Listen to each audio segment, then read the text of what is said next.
હવા વિશે વાત કરવાની છે, બરાબર? તો ઘણા વાજિંત્રો હવાથી વાગે છે. શેનાથી વાગે છે? હવાથી. આપણે મોઢેથી વાજિંત્રો વગાડીએ ને, ઈ હવાથી વાગે. શેનાથી?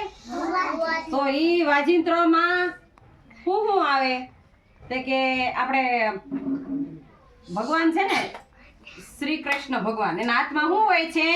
વાંસળી. શું હોય છે? વાંસળી. ઈ વાંસળી પણ હવાથી વાગે. શેનાથી વાગે? હવાથી. પછી વાજુ આવે છે.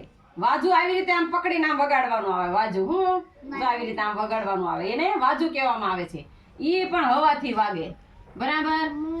પછી હાર્મોનિયમ, ઈ પણ હવાથી જ વાગે છે. પછી શરણાઈ, તમે લગ્નમાં જાવ છો ને ત્યારે શરણાઈ જે વાગે ઈ મોઢેથી વગાડવામાં આવે છે. ઈ પણ હવાથી જ વાગે છે, બરાબર? પછી પાવો, તમે મેળામાં જાવ ને, પાવો તમને જોવા મળે છે? તમે જે મોઢેથી વગાડવી ને એને પાવો કહેવામાં આવે. હું ઈ હવાથી જ વાગે છે, બરાબર?